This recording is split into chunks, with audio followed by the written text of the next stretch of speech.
America Israel का Iran से भीषण युद्ध चल रहा है।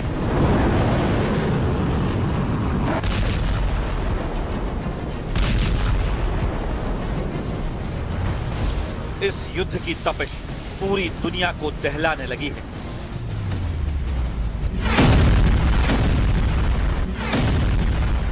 क्योंकि ईरान ने स्ट्रेट ऑफ हॉर्मूज के गेट बंद कर रखे हैं, जिसकी वजह से दुनिया भर में तेल का भयानक संकट बढ़ता जा रहा है। सबसे खराब हाल पड़ोसी देश पाकिस्तान में है। ट्रंप के चापलूस जनरल मुनीर के पाकिस्तान में पैनिक बटन दब गया है।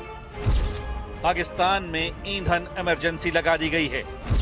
ट्रंप को नोबेल पीस प्राइज देने की अपील करने वाले शहबाज से पाकिस्तानी माफीनामा लिखने की चेतावनी दे रहे हैं।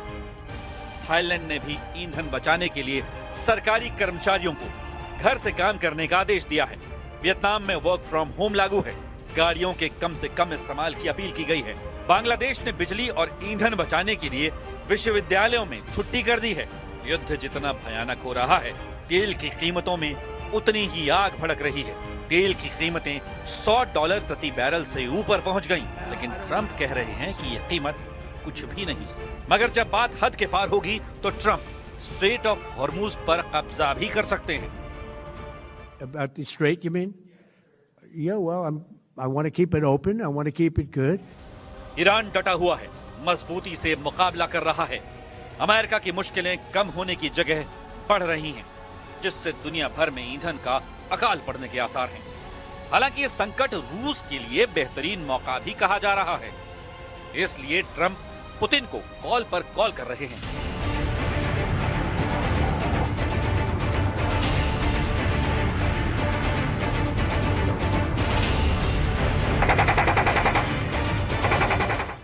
और देखिए, यही वजह है कि ईरान जंग की वजह से अब स्ट्रेट ऑफ हॉर्मूज का रास्ता करीब करीब बंद हो गया है। जंग से पहले रोजाना 150 जहाज जिस रास्ते से गुजरते थे, अब सिर्फ 10 जहाज भी मुश्किल से यहां पर नजर आते हैं।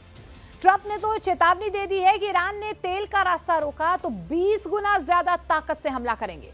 लेकिन ईरान ने कह दिया है कि अब कोई बात नहीं होगी, सिर्फ तेहरान का बारूद बोलेगा।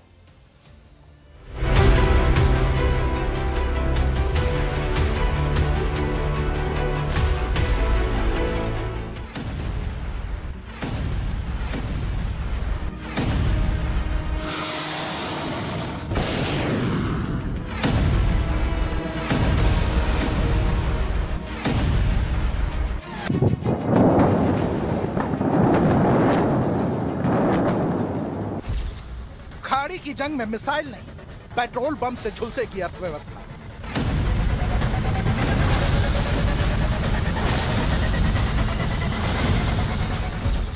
तेल की नस पर जंग, दुनिया में फटेगा महंगाई बम।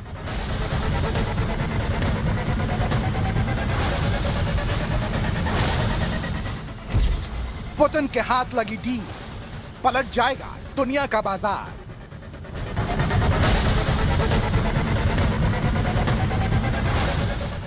स्ट्रेट ऑफ हॉर्मूज में जंग छिड़ी हुई है। तेल से लदे जहाज फंसे हुए हैं। सवाल है कि क्या दुनिया का 20% तेल का रास्ता ब्लॉक हो गया है? क्या ये जंग सब जला देगी? कच्चे तेल के दाम बहुत तेजी से ऊपर नीचे हो रहे हैं। एक रात में 30 से 40% उछाल, लेकिन अब ट्रंप के बयान के बाद फिर गिरावट दर्ज हुई। तेल और गैस को लेकर दुनिया में उथल पुथल मची हुई है। बाजार डर और उम्मीद के बीच झूल रहे हैं। ईरान ने तो कह दिया है कि हमले नहीं रुके तो 1 लीटर तेल भी नहीं निकलेगा। ट्रंप ने धमकी दे दी है, तेल का दाम कंट्रोल करने के लिए और तेज हमले करेंगे। और इस बीच दुनिया में हाहाकार मच गया है। पेट्रोल डीजल की मार, महंगाई का तूफान। क्या ये जंग दुनिया में आग लगा देगी या पुतिन दुनिया को बचा लेगा? Завязано на использование пролива, рискует полностью остановиться уже в ближайший месяц. Ситуацию на Ближнем Востоке неизбежно поставит под удар. Очевидно, что на полное переключение поставок ближневосточной нефти. तेहरान में इजराइल और अमेरिका ने फिर मिसाइल दाग दी। धमाके और धुएं के गुबार से आसमान ढक गया। सड़कों पर भगदड़ मच गई। यह हमला तेहरान के तेल डिपो पर हुए अटैक के 2 दिन बाद हुआ। जब तेहरान ने इसका बदला लेते हुए तेल अवीव पर खैबर शिकन और खुर्रम शहर जैसी 4 मिसाइलें दागी। 28 फरवरी को तेहरान पर हुए हमले का बदला लेते हुए ईरान ने स्ट्रेट ऑफ हॉर्मूज में जंग छेड़ दी। दुनिया का 20% तेल इसी रास्ते से गुजरता है। मिसाइल हमलों के बीच तेल के जहाज यहां फंस गए। टैंकरों पर हमले की भी खबरें आई। पूरी शिपिंग ठप हो गई। तेल के दाम प्रति बैरल $120 तक पहुंच गए। खाड़ी में जंग का आगाज करने वाले ट्रंप ने कहा कि दुनिया में तेल की सप्लाई नहीं रुकने देंगे। चेतावनी दी कि अगर खाड़ी में तेल को रोकने की कोशिश की गई तो 20% ताकत बढ़ाकर हमला करेंगे।